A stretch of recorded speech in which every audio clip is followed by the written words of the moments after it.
सविंद्र सिंह अपनी भूगोल व्याख्यान माला में आज आप सभी लोगों का स्वागत करता हूं।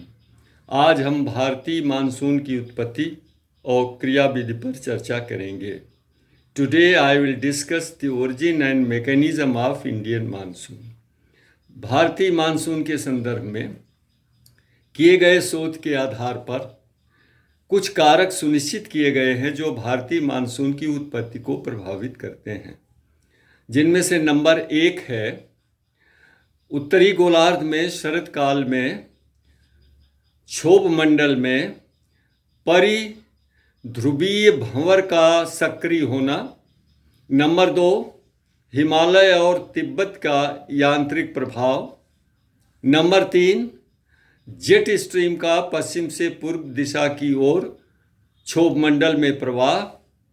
और चौथा एशिया के विस्तृत भूभाग और हिंद महासागर के विस्तृत सागरीय सतह का विभिन्न दरों से गर्म और ठंडा होना। Certain factors have been identified after intensive researches about the origin of Indian monsoon. Number 1, development of circumpolar whirl over northern pole and Arctic Sea in the upper air. Number 2, mechanical effect as a barrier of the Himalayas and Tibetan Plateau.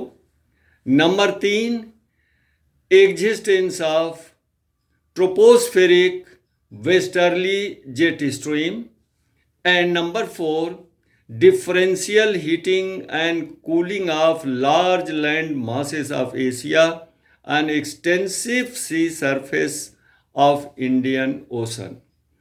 अब हम उत्तरी गोलार्ध के शीत ऋतु और ग्रीष्मकाल के अनुसार चर्चा करेंगे।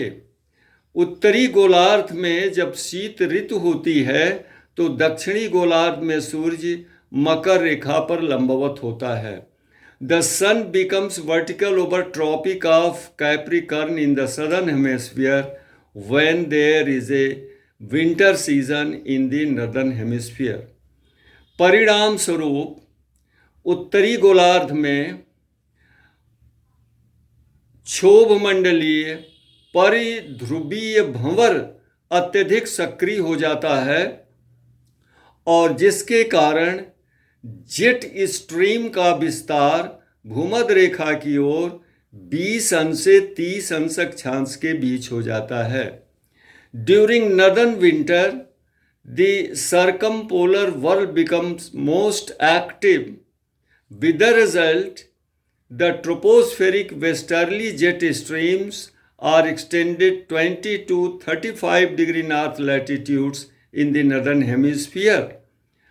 लेकिन मार्ग में इनके हिमालय और तिब्बत की स्थिति के कारण इनका अवरोध होता है और ये दो शाखाओं में बढ़ जाती हैं। उत्तरी शाखा तिब्बत के उत्तर से होकर के लहरनुमा मार्ग से प्रवाहित होती है और दक्षिणी शाखा हिमालय के दक्षिण में लहरनुमा मार्ग से प्रवाहित होती है। Due to effect of the existence of the Himalayas and Tibetan plateau, the westerly tropospheric jet streams are bifurcated.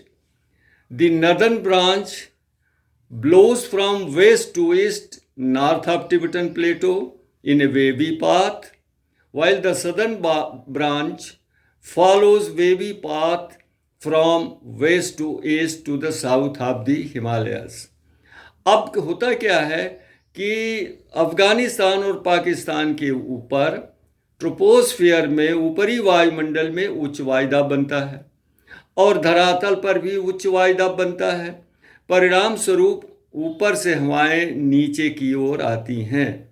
There is a high pressure और anti cyclonic condition in the upper air above Afghanistan and Pakistan, and there is a low pressure on the ground surface the Afghanistan and Pakistan.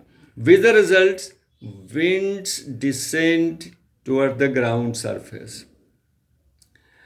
ये जो पश्चिम से पूर्व जो चलती हैं ये पश्चिमी जेट स्ट्रीम, वो रूम सागर के ऊपर विकसित शीतोष्णकटिबंधीय चक्रवाती लहरों को अपने साथ खींच लाती हैं.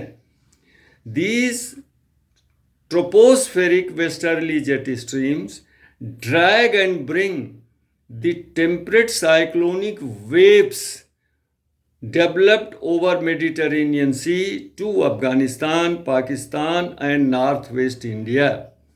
और यही जो शरदकालीन शीतोष्णकटिबंधीय चक्रवाती लहर हैं, इन्हीं को हम पश्चिमी विक्षोभ कहते हैं.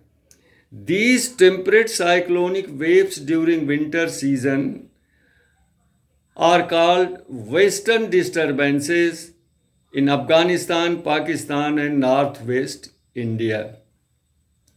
इस समय इनकी स्थिति जो होती है साइक्लोनिक वेव्स की, वह समुद्र तल से 200 मीटर के ऊपर होती है, जबकि धरातल पर उत्तरी पूर्वी व्यापारिक हवाओं की स्थिति होती है. And therefore, these cyclonic waves are cooled from below and they yield rainfall. There is a trade wind on the ground surface, whereas the temperate cyclonic waves are at the height of 200 meters at AMSL. So these waves, cyclonic waves, are cooled from below and they yield rainfall. But whenever these cyclonic waves strike the orographic barrier like the Himalayas, they yield copious rainfall and snowfall, like in Jammu and Kashmir, Himachal Pradesh, Uttarakhand etc. जब कभी भी ये शीतोष्णकटिबंधीय cyclonic लहरें या पश्चिमी विक्षोभ हिमालय के पर्वतीय अवरोध से टकराती हैं, तो ये पर्याप्त वर्षा और हिम वर्षा करती हैं, जैसे कि जम्मू कश्मीर में, हिमाचल प्रदेश में, उत्तराखंड में इत्यादि. तो ये है आपके शरदकाल की स्थिति. ग्रीष्म काल में इसके विपरीत स्थिति उत्पन्न हो जाती है, जबकि सूर्य उत्तरी गोलार्ध में कर्क रेखा पर लंबवत होता है. Now the situation and condition of the winter season is reversed during summer season, when sun becomes vertical over Tropic of Cancer in the northern hemisphere, and there is high pressure winters caused by winter cooling in the southern hemisphere at near the poles. और दक्षिणी गोलार्ध में शीत ऋतु होती है और दक्षिणी ध्रुव पर उच्च वायुदाब का निर्माण होता है. During southern winter, the circumpolar whirl over South Pole becomes more active and extensive. जब दक्षिणी गोलार्ध में शीतकाल होता है, तो दक्षिणी ध्रुव के ऊपर विकसित ध्रुवीय परिध्रुवीय भंवर जो है वो अत्यधिक विस्तृत और प्रबल हो जाता है. And thus the southern circumpolar whirl pushes the southeastern trade winds across the equator. परिणाम स्वरूप दक्षिणी परिध्रुवीय भंवर दक्षिणी पूर्वी व्यापारिक हवाओं को भूमध्य रेखा के उत्तर धकेल देता है, और ये हवाएं जैसे ही भूमध्य रेखा को पार करती हैं, इनकी दिशा दक्षिणी पश्चिमी से उत्तरी पूर्वी हो जाती है. The moment these southeastern trade winds cross over the equator, they become southwest to northeast winds because of the effect of Coriolis force. और ग्रीष्मकाल में अफगानिस्तान, पाकिस्तान और उत्तरी पश्चिमी भारत पे धरातल पर निम्न वायुदाब बनता है और उसके ऊपर देखिए शीतकाल में उच्च वायुदाब था, उसके ऊपर भी निम्न वायुदाब बनता है, यानी साइक्लोनिक कंडीशंस होती है। जाड़े के दिनों में अफगानिस्तान, पाकिस्तान के ऊपर क्या था, उच्च वायुदाब, एंटी साइक्लोनिक कंडीशन थी। लेकिन ग्रीष्मकाल में इन्हीं स्थानों पर धरातल पर भी निम्न वायुदाब होता है और ऊपरी वायुमंडल में भी निम्न वायुदाब साइक्लोनिक कंडीशन होती है। परिणाम स्वरूप नीचे से हवा गर्म होकर के ऊपर उठती है और ये दक्षिणी पश्चिमी मानसून हवाओं को आने में दो फैक्टर काम करते हैं। एक तो दक्षिणी गोलार्ध के जो सरकमपोलर वर्ल जो उसको पुश करता है, धकेलता है भूमध्य रेखा के पार, और दूसरा जो अफगानिस्तान, पाकिस्तान, उत्तरी पश्चिमी भारत के ऊपरी वायुमंडल में निम्न वायुदाब बना है, वो खींचता हवाओं को ऊपर, चूसक का काम करता है। So the low pressure in the upper air over Afghanistan, Pakistan and north west India acts as a sucker that sucks the wind upward, जिस कारण ये हवाएं, दक्षिणी पश्चिमी हवाएं तेजी से भारतीय उपमहाद्वीप की तरफ आगे बढ़ती हैं। चूँकि ये समुद्र के ऊपर से आती हैं, जहाँ भी पर्वतीय अवरोध होता है इनमें इनके द्वारा पर्याप्त वर्षा होती है। ये हमारी ग्रीष्मकालीन मानसून है या दक्षिणी पश्चिमी मानसून है। यहाँ देखिए, बारीकी से अगर आप देखिए तो गतिक संकल्पना में ये वायुदाब और वायु की पेटियों के खिसकाव के कारण मानसून की उत्पत्ति बताई गई थी। लेकिन यहाँ अच्छा, अभी ग्रीष्मकाल में एक स्थिति और विकसित होती है कि जैसे ही ये मानसून, ये जो निम्न वायुदाब धरातल पर बनता है, जेट स्ट्रीम जो थी हिमालय के दक्षिण में थी शरद काल में, वो हिमालय और तिब्बत के उत्तर चली जाती है। जब तक जेट स्ट्रीम की स्थिति हिमालय के दक्षिण में बनी रहेगी तब तक अप्रैल से लेकर मध्य जून तक भीषण गर्मी पड़ती रहेगी और पश्चिमी विक्षोभों को भी आने की संभावना रहेगी।